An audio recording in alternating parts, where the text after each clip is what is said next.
You seem to object even to our sitting quietly every day to observe the movement of thought. Is this by your definition a practice, a method, and therefore without value? You seem to object even to our sitting quietly every day to observe the movement of thought. Is this, by your definition, a practice, a method, and therefore without value?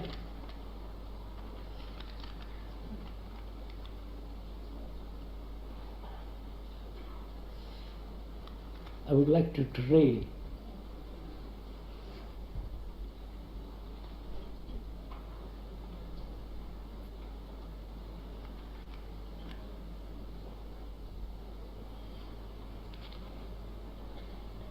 this is a question. We mean by question, the root meaning of that word is to seek, derived from Latin, Greek, and also from Sanskrit. To seek. Now the questioner asks, what is wrong sitting quietly every morning for 20 minutes, afternoon another 20 minutes, and perhaps another 20 minutes in the evening or longer? What's wrong with it? I do not know if you have heard of that ridiculous meditation that's practiced by those who TM, have you heard of all that? Transcendental meditation. The word transcendental is a good word, but it's been ruined. They have learned that by sitting quietly, you can relax. You can observe, if you wish, your thinking, your reactions, your responses, and your reflexes, and so on and so on. Now, behind all these so-called meditation, what is the motive? You understand my question? What is the motive of all those people who sit quietly? I don't know why they sit quietly. Sitting quietly by themselves or together or in a group, what is the motive behind the desire to sit quietly for half an hour every day and so on and so on? What is the motive?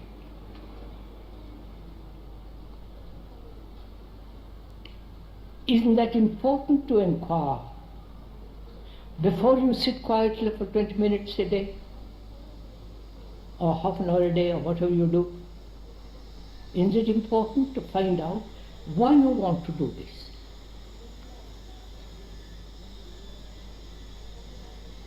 Is it because somebody has told you that if you sit quietly, you'll have parapsychological experiences, that you will attain some kind of illusory, I mustn't use the word illusory, that some kind of peace, some kind of understanding, some kind of enlightenment, some kind of power. And we, rather gullible, pay thousands of dollars or francs or pounds to receive instructions and a mantra so that we can repeat those. I know some people who have spent thousands and thousands of dollars to pay the man who will give you something in return, especially a Sanskrit word that's much more romantic than saying Coca-Cola. And You repeat it. You have paid something and you have received something in return. And what is the motive behind it? If you go into it, ask yourself why you are doing this.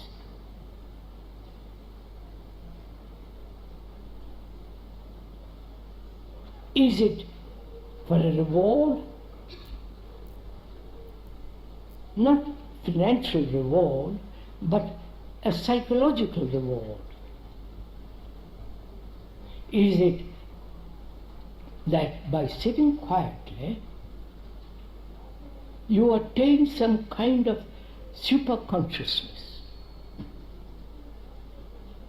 Or is it that you want that which has been promised by your instructor?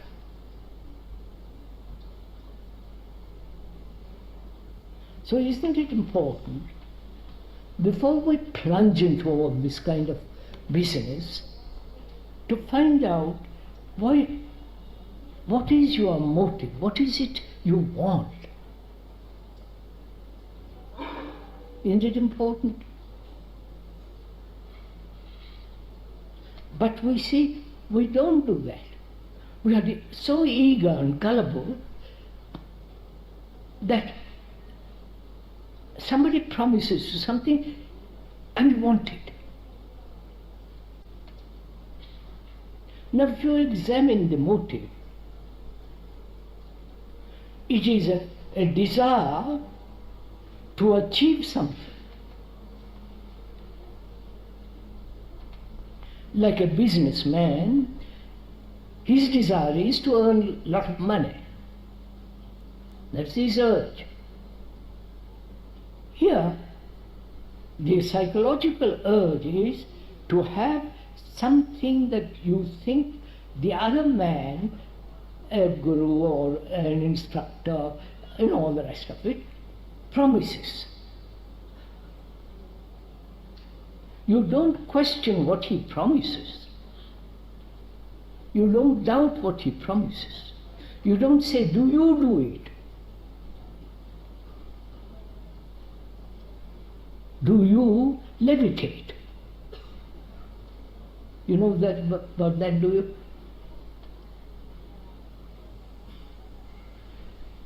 But they say, no, I'm too old for that kind of stuff, I've done it, pass it off. But if you question the man who is offering you something, is it worthwhile? Is it true? Who are you to tell me what to do?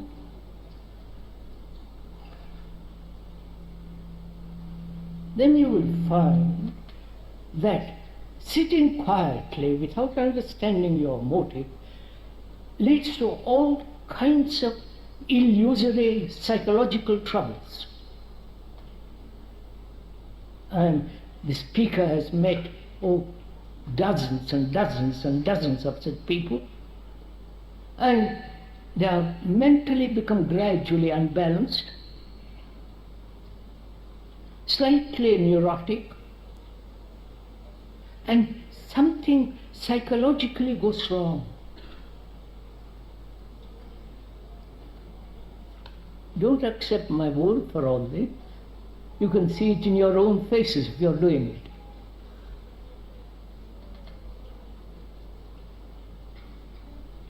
So, if that is the intention of sitting quietly, then it isn't worth it. Naturally. But sitting quietly or standing or walking without any motive. The word motive means movement. Power, the power to move. And when you're walking quietly by yourself or with somebody, You can watch the trees, the birds, and the rivers, and the mountains, and the sunshine on the leaves, and so on, so on. And in the very watching of all that, you're also watching yourself. Not striving, making tremendous efforts to achieve something. I know those of you who are committed to all this, to the other kind of meditation, find it awfully hard to throw it off. Because your mind is already conditioned. You have practiced this thing for several years and you are stuck. And somebody comes along and says, what nonsense all this is. And perhaps at a rare moment you become rational and say, yes, perhaps this is wrong. Then begins the trouble. Conflict between what you have found for yourself to be wrong and what you have been practicing for the last 5, 10, 3 years. And the struggle is called progress, spiritual progress. You understand all this?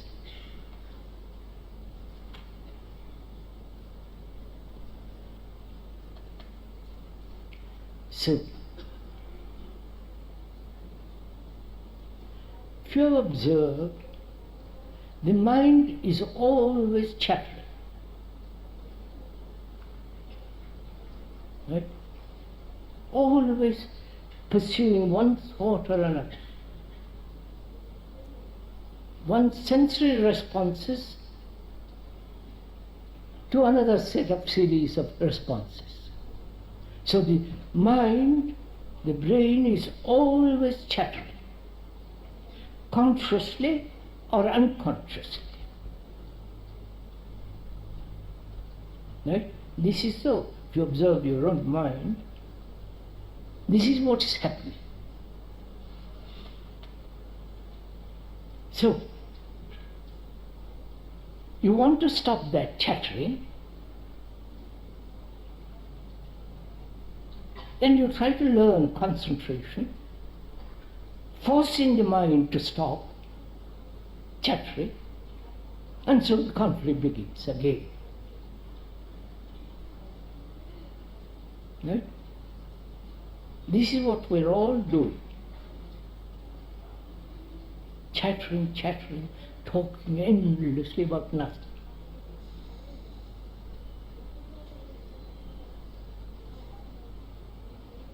Now, if you want to observe something, a tree, a flower, the lines of the mountains, you have to look, you have to be quiet. But you see, we are not interested in the mountains, or the beauty of the hills and the valleys and the waters. We want to get somewhere, achieve something spiritually, essentially, when we are young, because we're dissatisfied with the society as it is, with all the corruption that goes on, but we don't mind being corrupted spiritually. Right?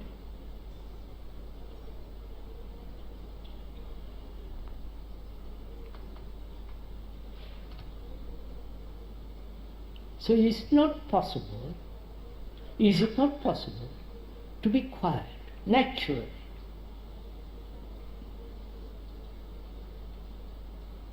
To look at a person, or to listen to a song, or to listen to what somebody is saying quietly, without resistance, without saying, I must change, I must do this, I must not do that. Just to be quiet. And apparently that's most difficult. So, we practice systems to be quiet. You see the fallacy of it? to practice a method, a system, a regular, everyday routine, but then you think the mind will at last be quiet. But it'll never be quiet. It'll be mechanical, it will become set in a pattern, it'll become dull, insensitive, and so, but you don't see all that, but you want to get something. An initiation. Oh, for God's sake, it's all so childish.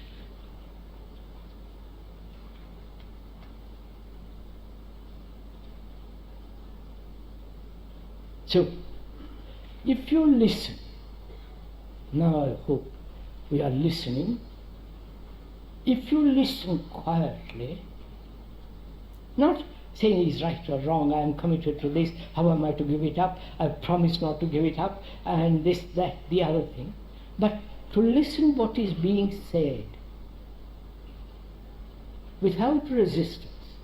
Because the speaker is not saying something irrational, something stupid or exotic. He's just pointing out. And if you can listen to that, what he's pointing out, which is your own discovery of what you are doing, then your mind, in the very process of investigation, it becomes quiet. You understand this? I do not know if you have talked to any serious scientist, and if you have, serious, not those who are employed by the government, who are trying to compete with another scientist,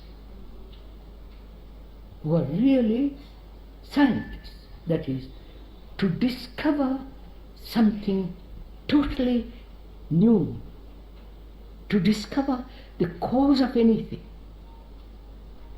who go beyond the inquiry of mere matter.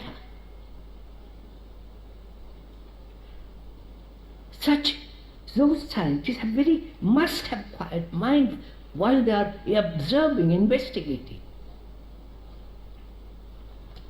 So, can we, ordinary people, with all our troubles and turmoils, be quiet and listen to all the promptings of our own movements?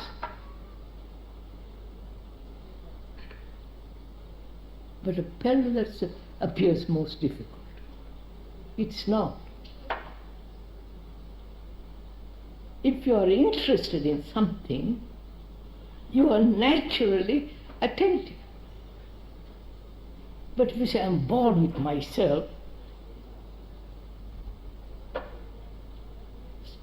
so that it is possible to sit or stand or walk quiet without any promptings from another, without any reward and having extraordinary super-physical sensory experiences. Begin at the most rational level, for God's sake. Then you can go very far.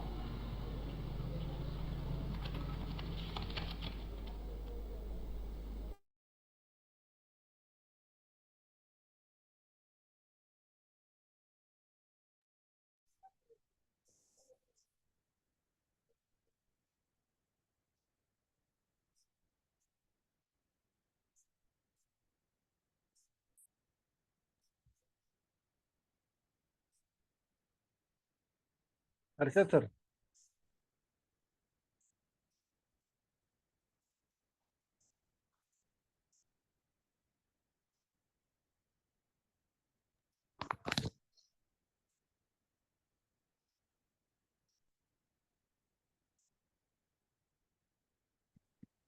Sir, voice is not coming. Sir, voice is not coming. Okay. It is coming. Yes, sir. Yeah, coming. Okay. Good evening, friends. I am supposed to say something about this video. We all know that Krishna ji was at a certain very high level, and it seems to me that Krishna ji spoke from his level where he had no need to meditate. It seems to me that he was in meditation, whatever he was doing, he was naturally aware of what was happening, and his mind was silent. But most of us, when we listen to him, we are not at his level. Our mind is not very silent, listening, looking silently.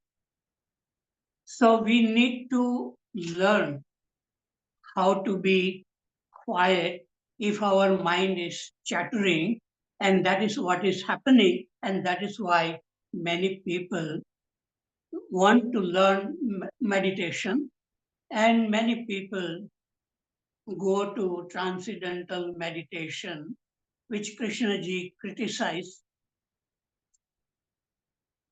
because transcendental meditation can be harmful also if the main purpose is to achieve something. Whereas real meditation, what Krishna ji is talking about, is looking at our own mind with curiosity, not repeating some words and then the mind going somewhere else while repeating, then that is, and then again trying to get back. There's a lot of conflict. But the beauty of what Krishna ji is saying, that don't control. If the mind is going wherever it is going, don't correct it, just observe. Don't interfere. That is what choiceless awareness Krishna ji is talking about. But again, this may be very difficult. For some people, I found it very interesting when first time I came to Krishnamurti teaching, just to look and not do anything. And whatever thoughts are coming, they are telling something about you. You get a direct self-knowledge if there is a freedom to watch without correction. But I think most people find it difficult to be alone, to be quiet, and turn the attention inward. Here, Krishna ji is criticizing sitting alone, sitting and or to observe thought. But that is what Krishna ji was saying to teachers and students in Rishi Valley, that you must be alone sometime and sit quietly and observe the sunset. Students and teachers, they go on the hill to observe sunset, and at that time, everybody sitting quietly and not talking with each other. So, in a way, Krishna ji said that you must be silent, you should be alone, looking, listening. But what is the motive? And that Krishna ji is asking many questions. If the motive is to gain some experience, some power, then it is a kind of self-hypnosis. But the motive is understanding ourselves as we are. And that is most important. And without that, as Krishnaji said that he met many people who had done meditation and they had become neurotic. And Krishnaji met many people like that. I have not met people who have become neurotic because of doing meditation, transcendental meditation. And the scientists have done a lot of studies on people who practice this 20 minutes in the morning, 20 minutes in the evening, transcendental meditation. And the scientists say, the research says that many people are helped, they become very more aware by this meditation. So I don't agree completely with Krishnaji that transcendental meditation can lead to illusions. It may lead to illusions for some people, but some people, they really learn and they begin to understand their own self. So I don't meditate. I don't concentrate on anything, but I am interested in looking at what is the mind is moving, thoughts are going, and just watching it. And then you can also watch the sunset or the stars or clouds. And for me, it is not a work like I have to sit quietly and look at my thoughts because I want to achieve something. It's never been like that. But I am curious to observe myself as I am. And that is what Krishnaji is talking about. And that is the true meditation. And then we can be walking in the park or traveling in the train, and we are looking at the trees and the fields, and we are looking at the people, and still the this watching can go on. Not only the watching of outside things, but also watching what is happening, if there is any anger or fear or jealousy or anything coming, to be in touch with our own self. And that is the real meditation. And for that, you don't need to pay a lot of money to somebody, but you pay somebody because you are not interested in real meditation, but you are want to achieve something, then you pay money to, and then repeat some mantra like that.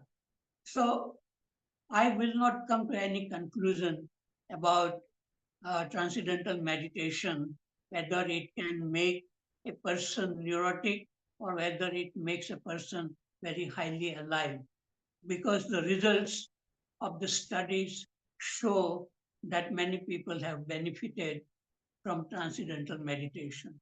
So Krishnaji is asking many questions, but my nature is not asking questions.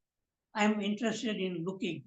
And if there is any question coming, look at that question itself and not find any answer. So my approach is slightly different than Krishnamurti, who is asking many questions. Maybe he is asking such questions so that people who have not asked many questions, they become more curious. But if you are curious, you don't need to ask many questions. But if any questions come, you can look at the questions. If any answer comes, you can look at the answer. But everything is moving.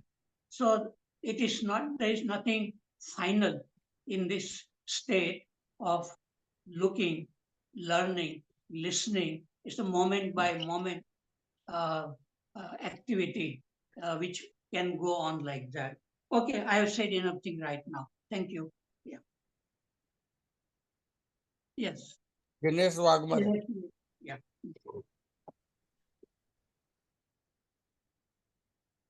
Are you able to hear my voice? Yes, Yes. yes. Okay.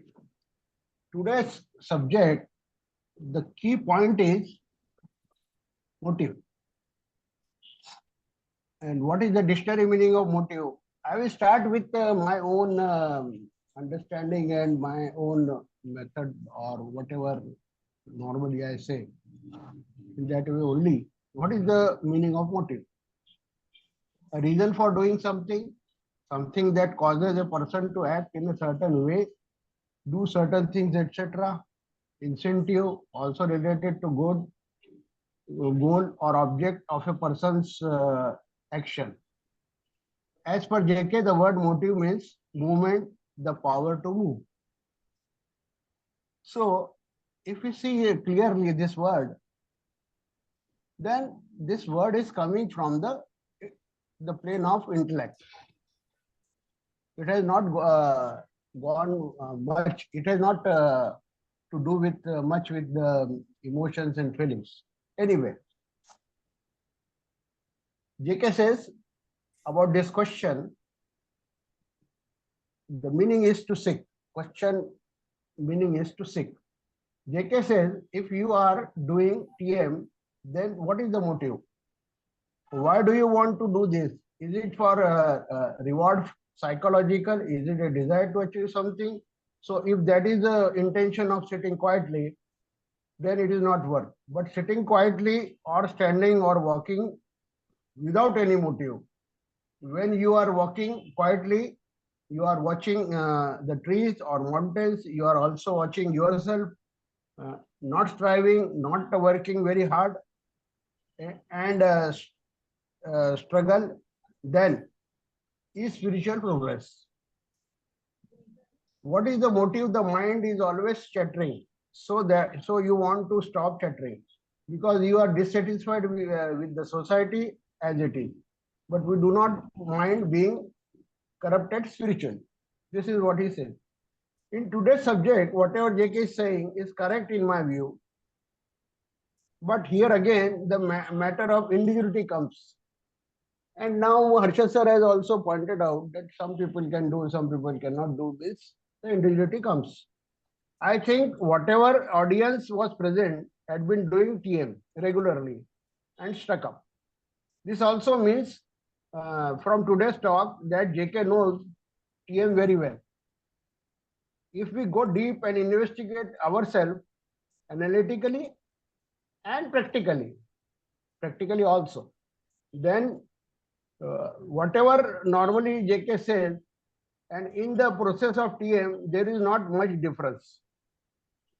In the TM, they say to observe the thoughts and drop or leave the thoughts. The mantra is only for the starting, and then that mantra was dropped inside, and just to watch the mantra going inside. So it is not a repetition of mantra in the whole of the TM. In TM, they say that you drop the word and just see first going inside. And then next step is to observe the thoughts and leave the thoughts, drop the thoughts. Whereas JK says observe your thoughts with choiceless awareness and die to the past.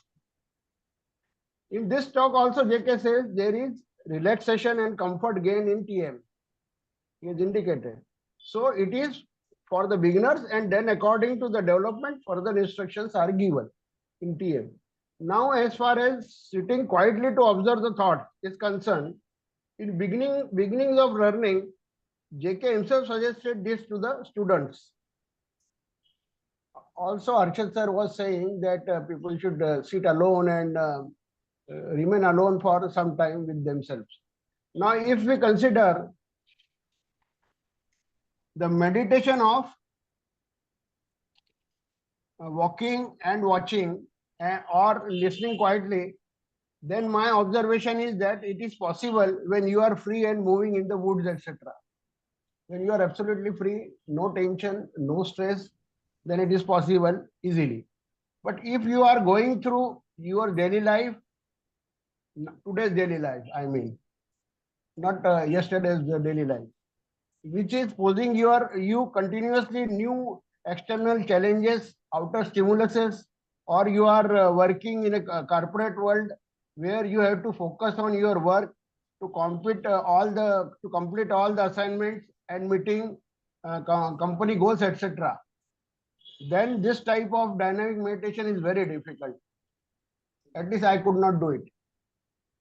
So again, the question of individuality comes.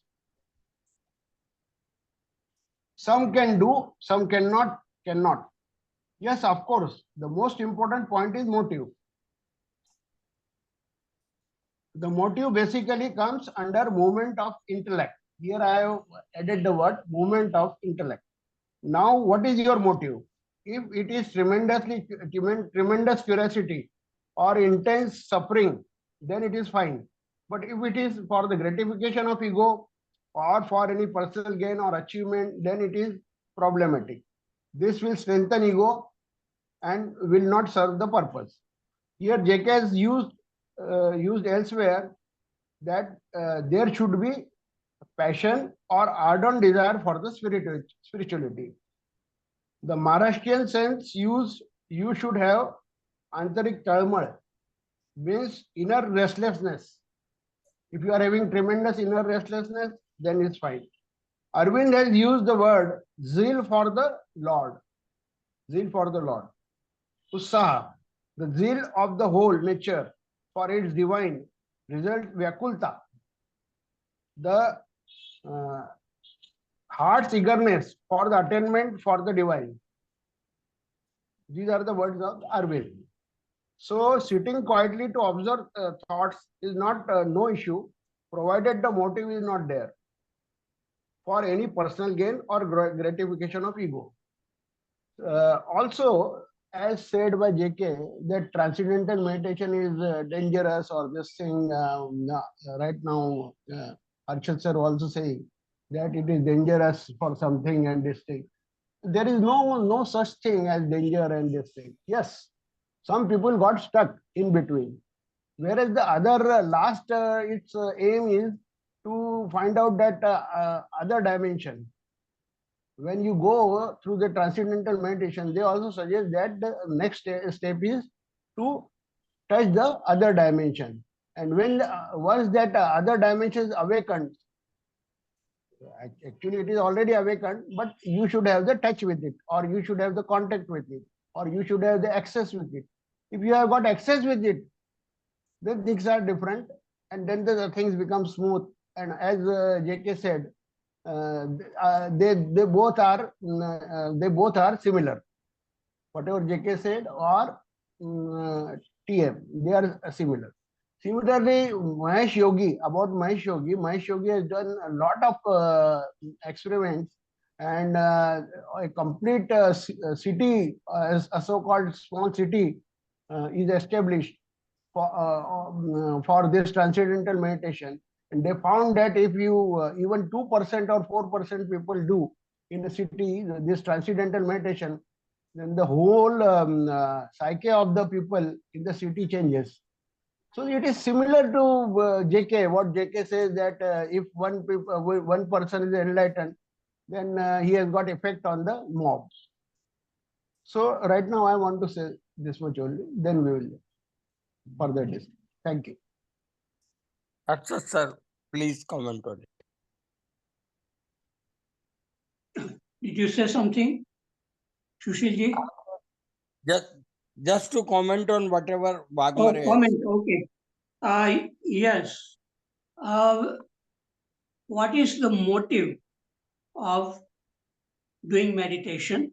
We can also ask, what is the motive in listening to Krishnamurti? And people listen to Krishnamurti for many, many years. And I know people have listened to Krishnamurti for many years, and they feel that they have not really got anything from Krishnamurti. So, how one does, whether one listening to Krishnamurti or some other teacher, what is the state from which we are learning or listening. That is important. So, motive is always there because as long as we are not free, as long as our mind is very restless, chattering, and we are losing energy, and we have lots of conflicts within us and other people around, then naturally we want to live in a better way so that we become free from many, many problems which we create for ourselves because we don't really see clearly the origin from where the problems arise. So, looking within oneself clearly how problems are arising, that is a meditation, part of meditation. So in Krishnamurti, meditation is not for 20 minutes in the morning and 20 minutes in the evening, but it is a ongoing, effortless looking within. And that is very, very few people are able to do that. And that's why one has to keep on listening to Krishnamurti or to some other gurus and go to many different places like that. But if a person enjoys being alone, quiet, can turn the attention inward, not in order to become, not in order to achieve, but it is very interesting to look, then the problem is solved.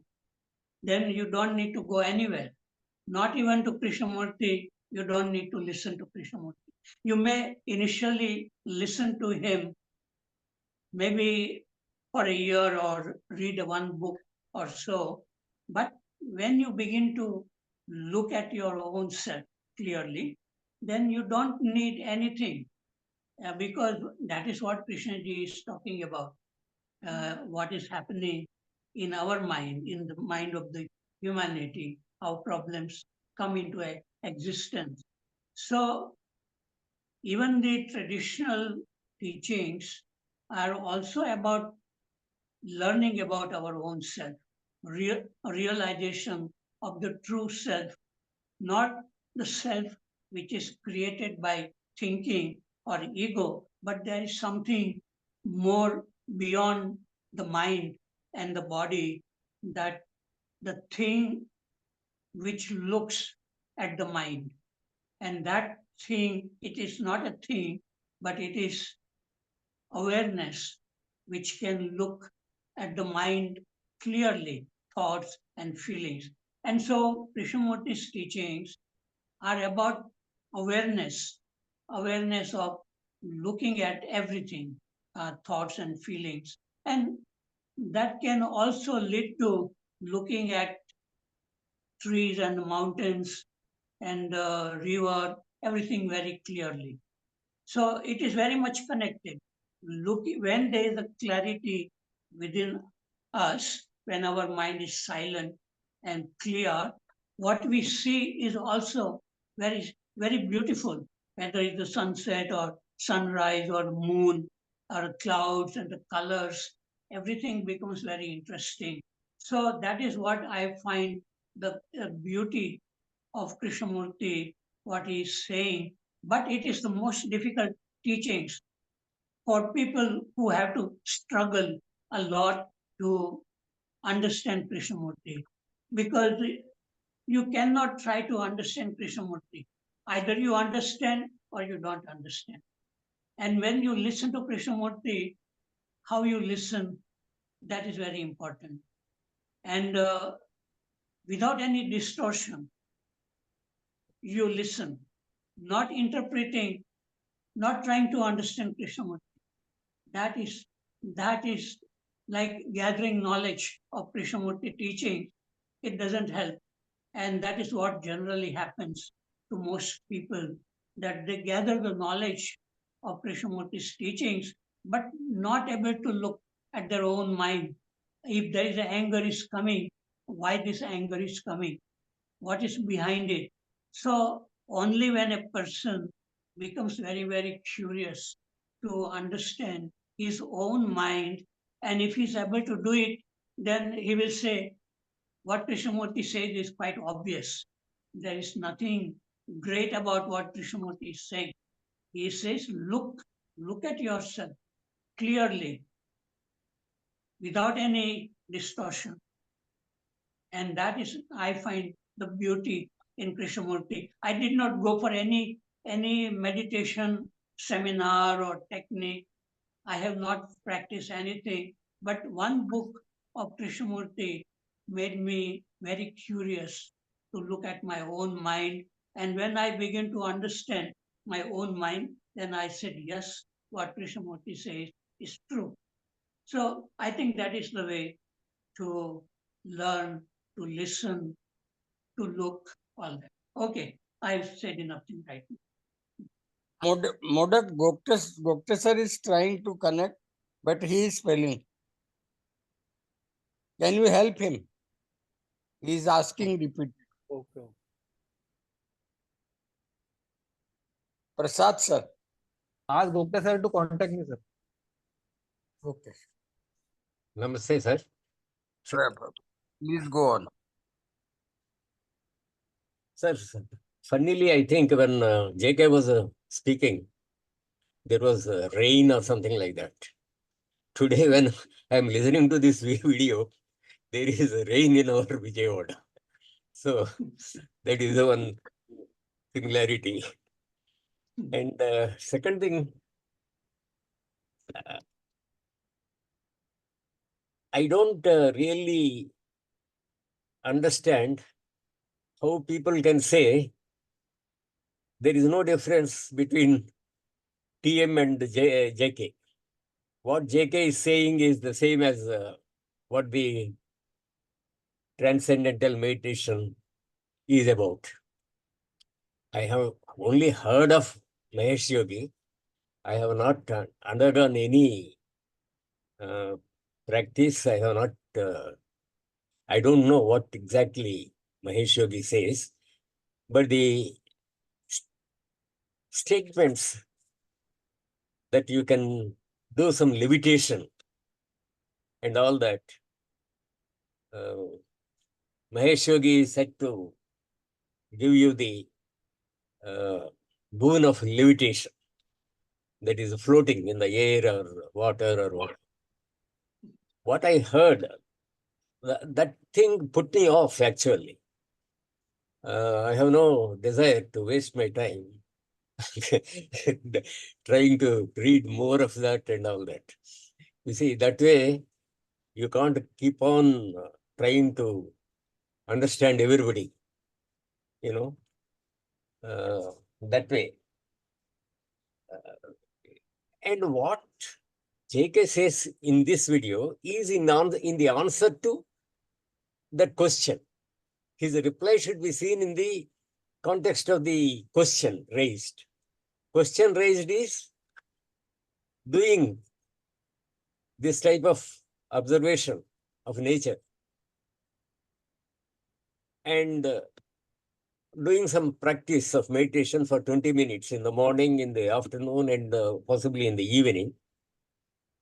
Has it any value? Has it any worth? Does it give any benefit? And for that he says, what is your motive in sitting like that? Most of the time, our motive is to get some benefit, either financial benefit or psychological benefit, either material benefit or psychological, spiritual benefit. Why can't you live your life without achieving something, without trying to achieve something? I was going through that video on the YouTube, and I was going through the comments given under the YouTube, under the video in the YouTube. Somebody has said, the gentleman teaches you to live life simply and plainly, something like that. I don't exactly remember that wording, but what he says is, why can't you live your life simply and plainly, without any assumptions about yourself, without any pretension of power or any type of pretension? Why can't you live? And that is what he says. Why can't you observe nature, mountains, lines of the mountains, beauty of the valleys, waters, everything? Why can't you just observe them without any desire to get any benefit out of it? Then you have a kind of a sense of beauty in life. For that, you don't have to achieve anything. We are making, when we say, I don't understand, I have not, Harshadji, I like the tenure of Modi Saab, first tenure, second tenure, like that. Modi Saab is better in the second tenure than he was in the first tenure, like that. Harshadji's comments also, is a second time. I find it more in agreement with his comments in the second time when he said, you observe and it is throughout the day. You are in meditation throughout the day. It is not in 20 minutes or 30 minutes in the morning or evening. It is not fixed like that. But you are just observing nature. You are observing yourself. Both are simultaneous. It is not as though one is exclusive of the other. Like that, you just lead your life simply without any ambition, without any goal as such. If something happens to you, comes to you, it's well and good. If it doesn't come also, it is also good. But at least you are rid of a lot of rubbish. That is the benefit of reading tea. And I see, Harshadji has said you read at least one book. Yes, read at least one book. But that doesn't mean you don't have to read any more books. Reading a book or seeing a video has its own value. For me, it is not as though it is superfluous or anything like that. It is good to read, Krishnaji, because a lot of rubbish gets accumulated in our minds in our daily living, because we are in touch with our social contacts and all these things. A lot of rubbish comes to us because the other guy is envious, so you also become envious. He is ambitious, you also become ambitious by imitation and all that. Man learns by imitation. Even if he doesn't learn, he is imitating. So I think there is great value in reading, Krishnaji, because reading with the idea of understanding what he is saying and trying to live up to it. With that type of approach, I find great value in reading his books and living life simply without pretensions. That is what he says. He is not against sitting in a lovely place, but sitting with a motive is all that he is not, that is not required. That is what he says. That he actually, yes, the transcendental meditation can lead to neurosis. I can see that a lot of people who believe in practice, they can end up as a neurotics. Why not? The mind is not free. What is neuroticism? The mind is not free. For most of us, the mind is not free. inclusive of me, I am aware that my mind is not free.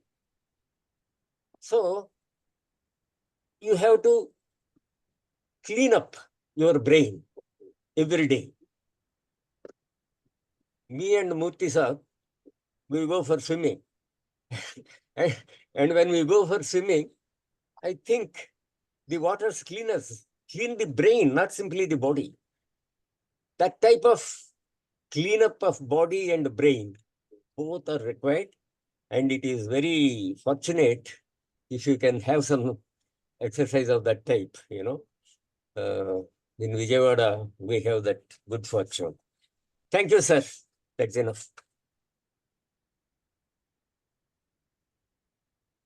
Dinesh ji.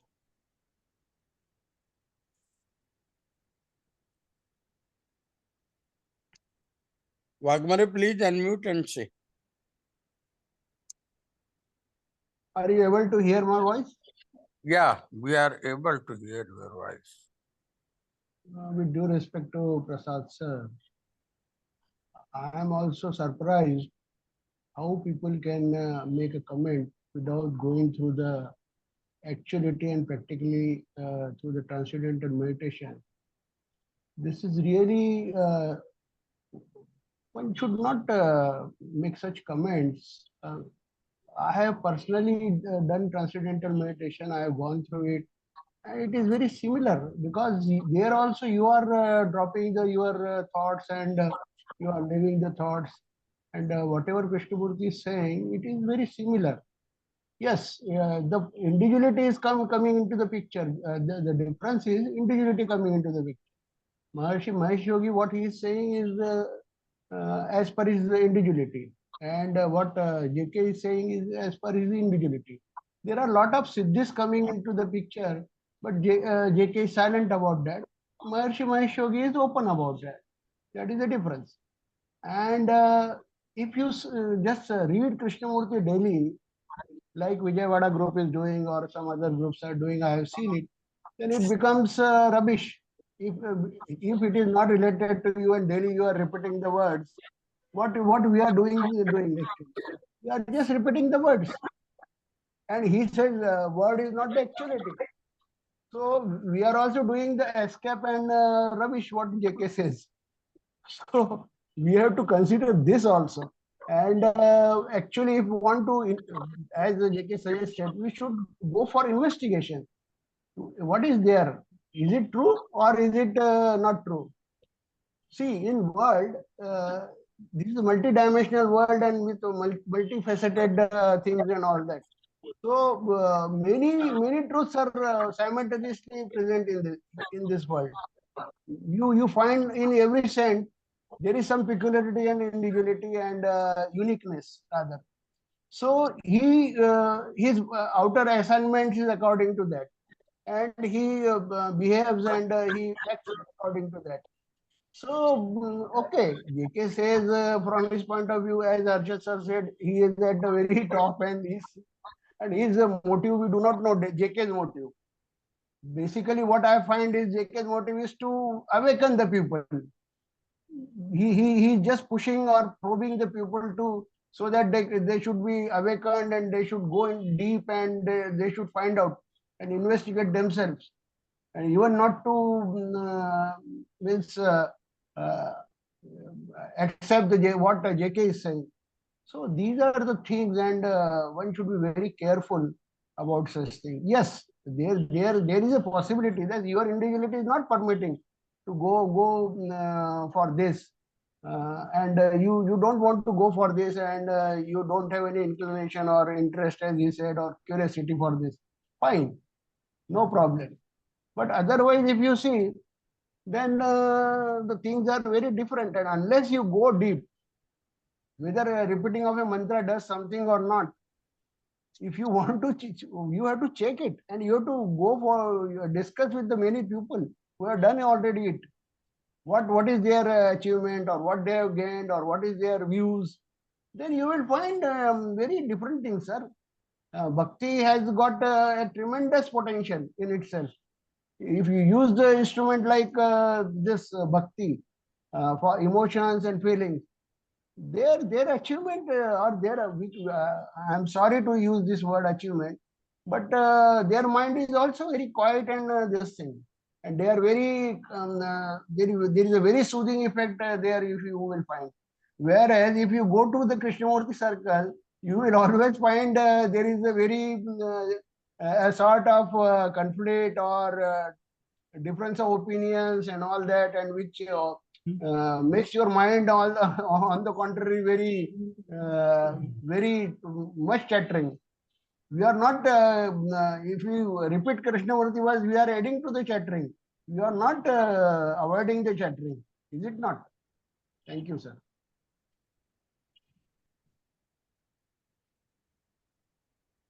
Pradeep Verma, Now, sir. very necessary that you comment on this whole what he has said now. He has covered everything. Nothing, he has left nothing. Would you please comment? Mr. Harshad Parekh, would you please like Yeah. to comment on it? Okay, Yes, yes, I agree. I agree with what Dinesh ji said, that if we have not gone deeper into transcendental meditation, we should not make any comment about it. And how one does transcendental meditation is very important. Different people may be doing it in a different way, and people can get different results. Same way with Krishnamurti, I have come across people who said that they made a mistake in reading Krishnamurti, and they say that now they can't sleep at night. There is more conflict after reading Krishnamurti, that they know that what Krishnamurti says is true, but they cannot live that way. So it creates more conflict. So anything what we do, whether Krishnamurti or traditional teachings, it can help or it can make life more difficult. So you are the one. It's important with what state of mind you are listening to Krishnamurti or reading Bhagavad Gita. And if somebody reads Bhagavad Gita for year after year, a person who is interested in Krishnamurti will say that you are addicted to Bhagavad Gita, or you are attached to, you are using Bhagavad Gita as a crutch.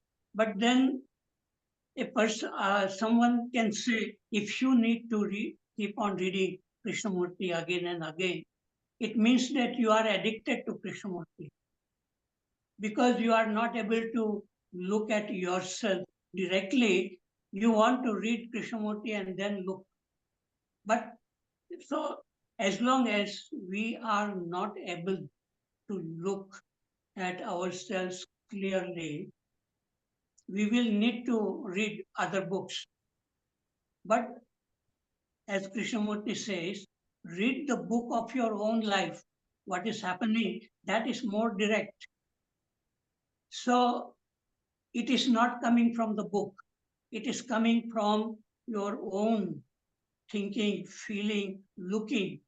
And as long as we have not looked very clearly at our own mind, we cannot look clearly at the mountain or the tree. Because there is a different way of looking at, and I was living in a very beautiful place, Iowa State University, but I was so much occupied with my thinking, with my problem, with my research, with my studies, that I was not able to look at the trees' beauty of the that autumn colors on the maple trees, But only after I read Krishnamurti, begin to look very, very clearly at my own mind, then a different way of looking happened with the trees and the clouds and human beings, the colors and shapes, because there are some changes begin to happen inside your brain. The quality of the brain cells changes when there is a real clarity within. And with that brain cells, we look at the outer things also. So there is much about, of course, I don't like transcendental meditation when they say that you will be able to levitate and you will have extraordinary powers. That is a business kind of thing. A real spirituality is being free from all the problems which we create for ourselves because we are not able to see clearly ourselves. Okay, I have said enough right now. Pradeep ji would like to say. Pradeep sir. Pradeep ji. Yes, yes. Tell me if it is not audible. Very interesting video, very awakening video. And it is interesting to listen to all the early French speakers, which shows that we listen to, or even video, listen to Krishnamurti gelling with our own experiences and our knowledge, and what have I got related to this. So we don't listen we cannot listen. This is what I feel, because all of us are telling about their experiences with n number of things related to meditation, related to quietness, related to peace, and all those things. So when we mix while listening to someone like Krishnamurti, mixing with our own experiences, that is, means memories, whether it's about Aurobindo, whether it is about any other celebrity or so-called spiritual person. So we can understand what is the quality of listening. I'm not questioning, I'm not being very derogatory about this thing, but this is what is happening. Then the message in this video is very clear, very simple in the sense he is trying to awaken us to our own ignorances, if there are, in many forms. You see, the first and the most important thing he talked about is motive, and related to motive, n number of things: motion, desire, attainment, achievements, all. And the questioner was asking about what is there wrong in sitting quietly somewhere, what is wrong in that? Maybe periodically, maybe in time and space. But quietness is naturally the quietness of the mind. And with so many desires and such a great knowledge, can there be a possibility of getting a quiet mind? This is the question he's asking me to explore myself.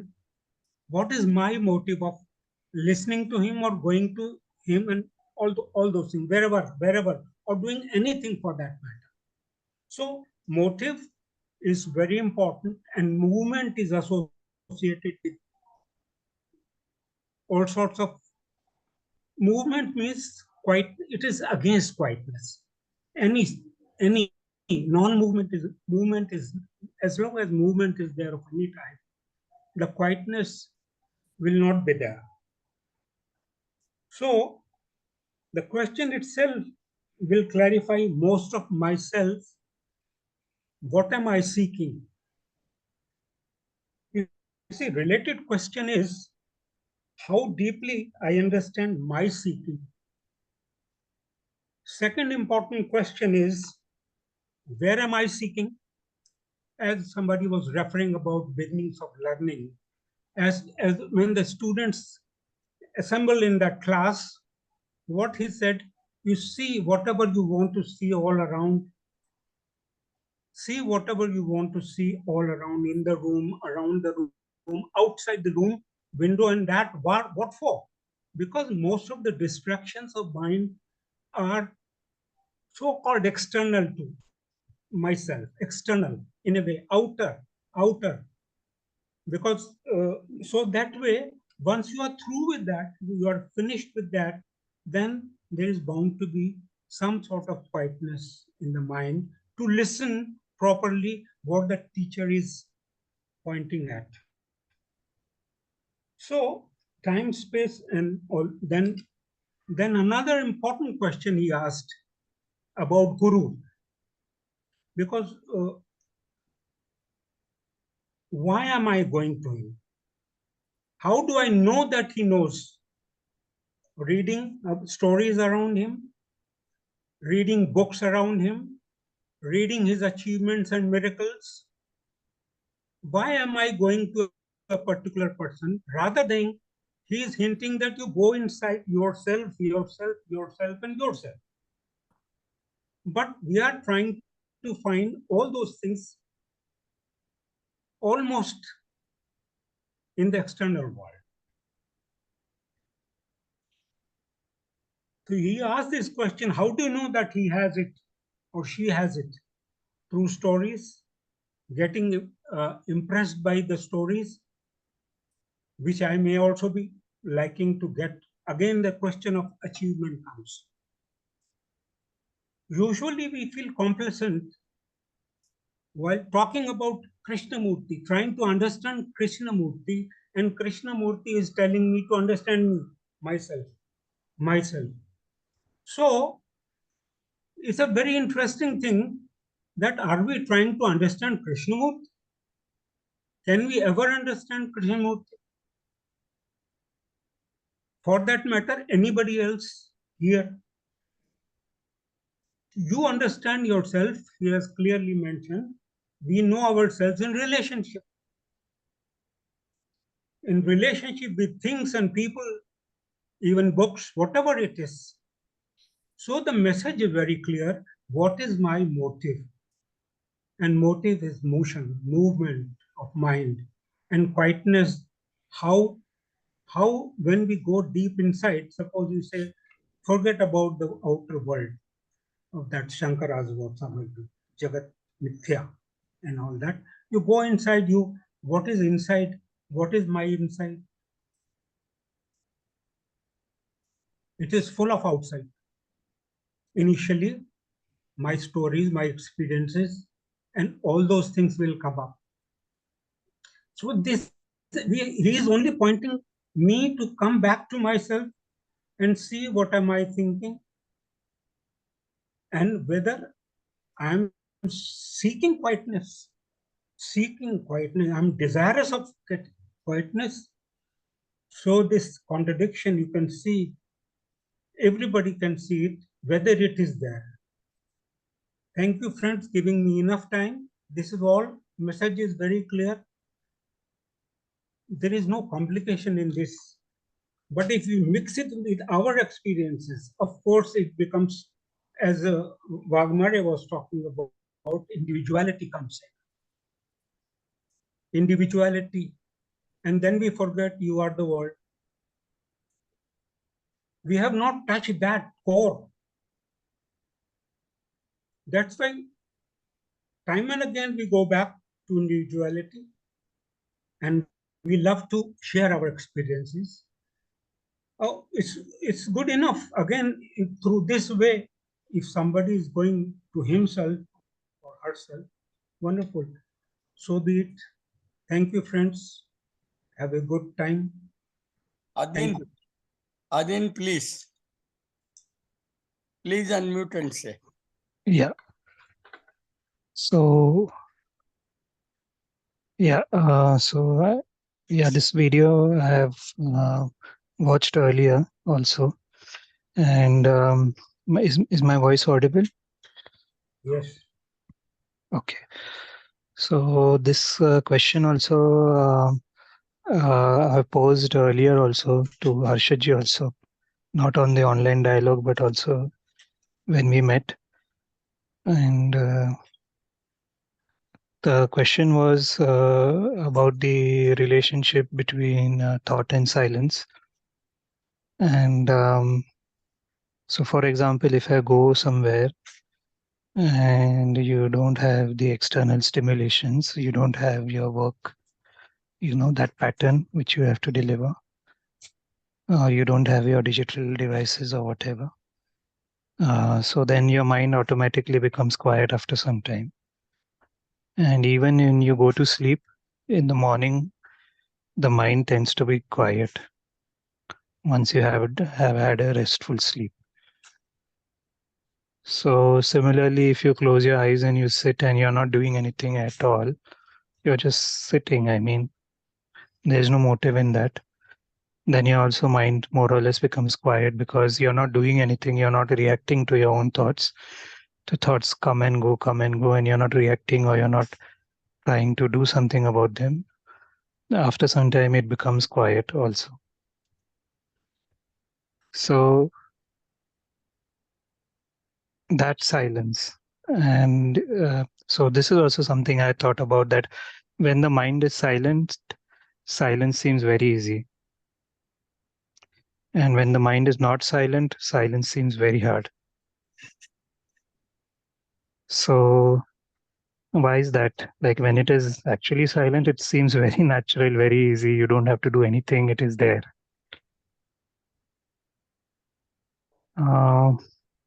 So this relationship between thought and silence has always interested me.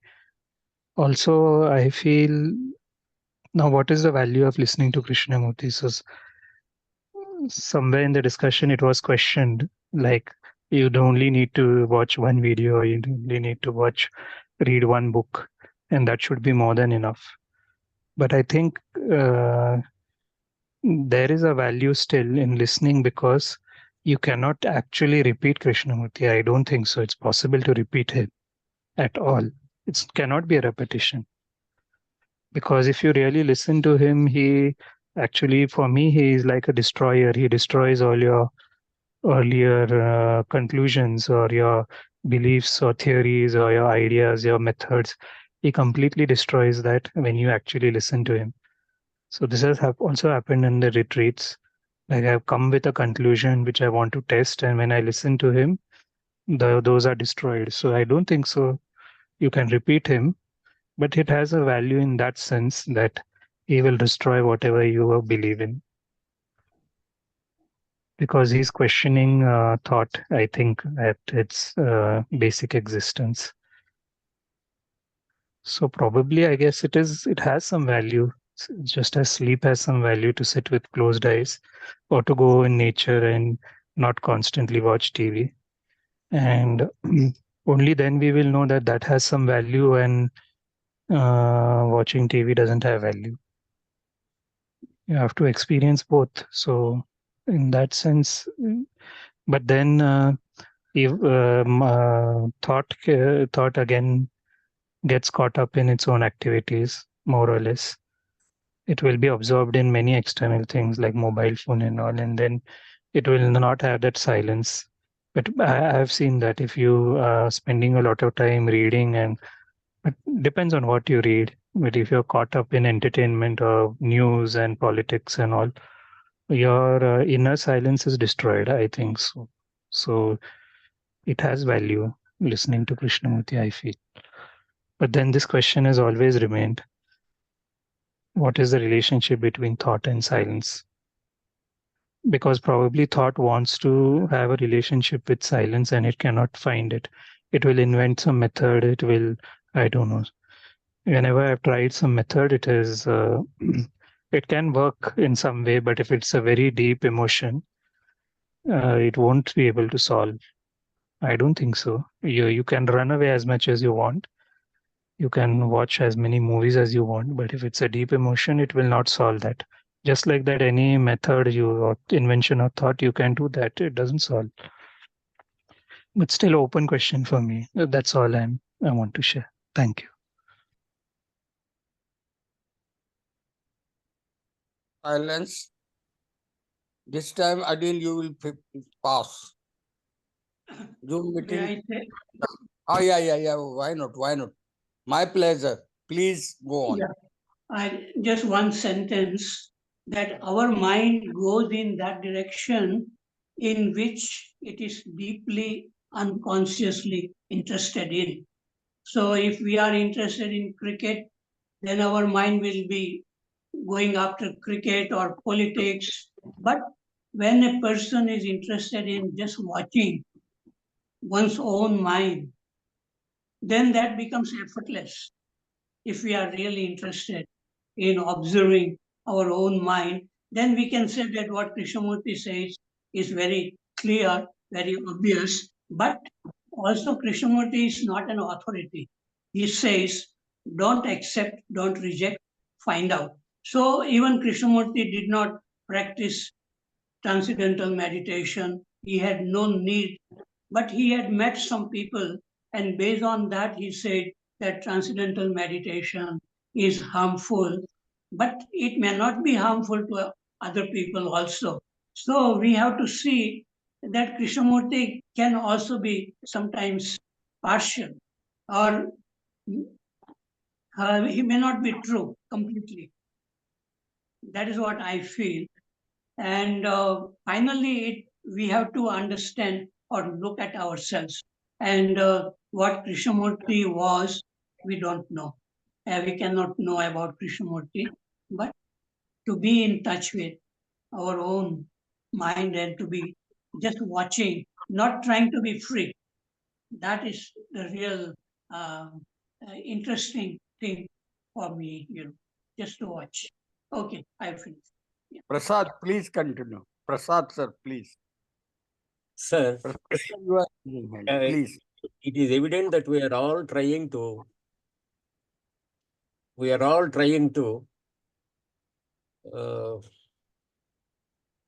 change our lives, if possible.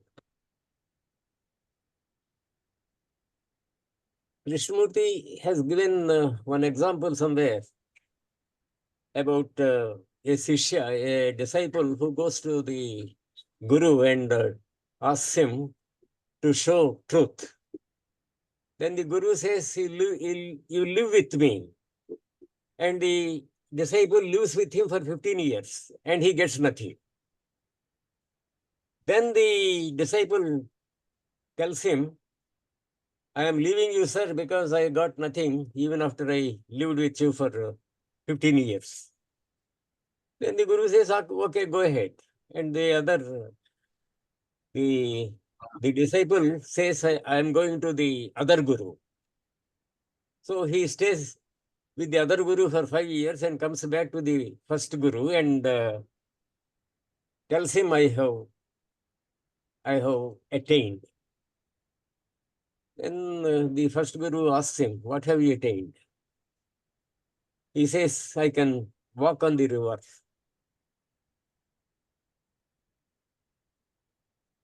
Then the first Guru tells him, you can walk on the river by paying half a rupee to the boatsman.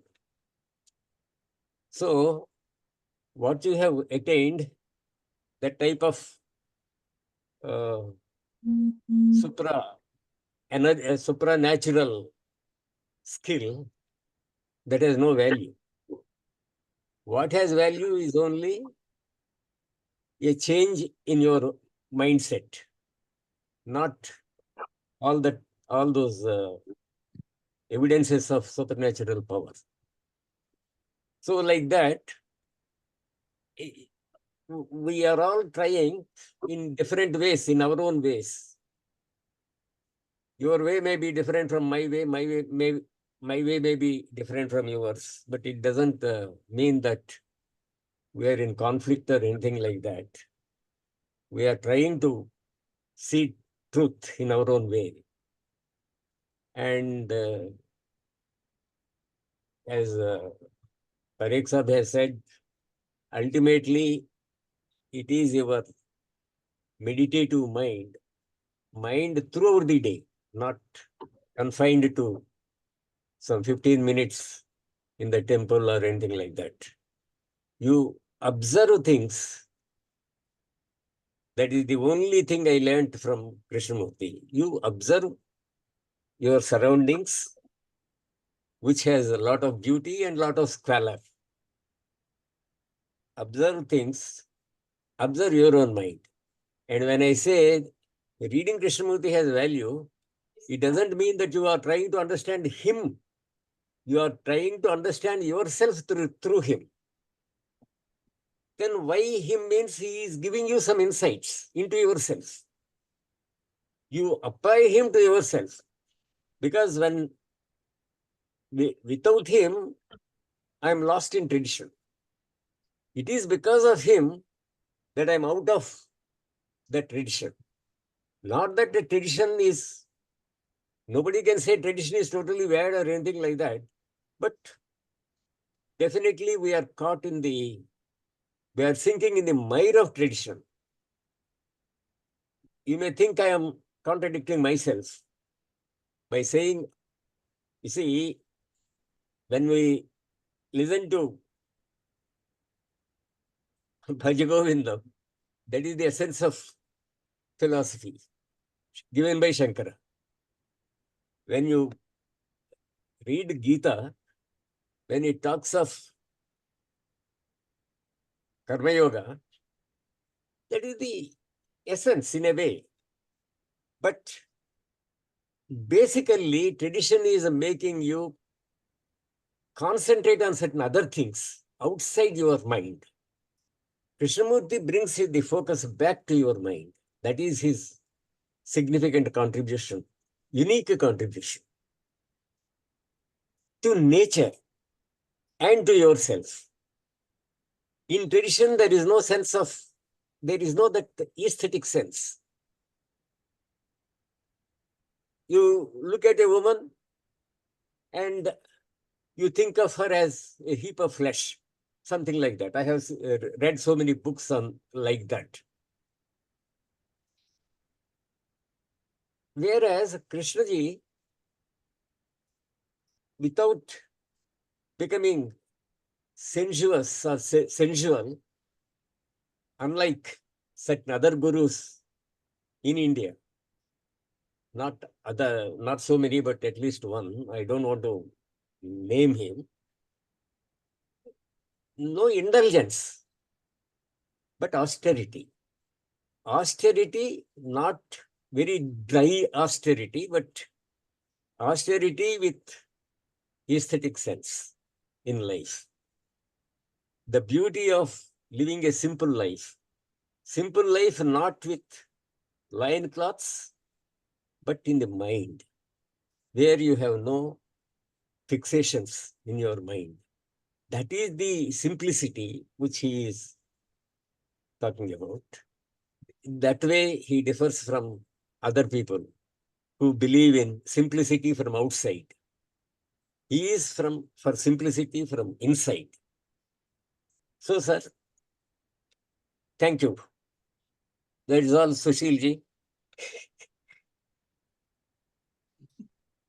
Sir, you are not audible. You are not audible, sir.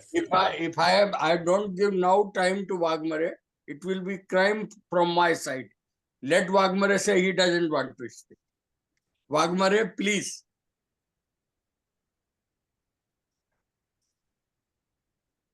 Modak, is Waghmare here? Or he has left? Waghmare sahib is there.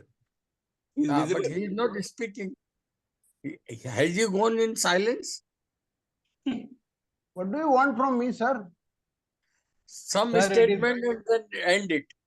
It is 7:39 only. So please It was say one it thing. was very Finish. it was very good discussion, and really we enjoyed it. Thank you. Thank you. Sorry to say this word, enjoyed it. Okay. It hardly Okay. matters. If I count on it, then I have to do so many things. Yes, So yes, yes. please, now let us go to the silence by ending it, please.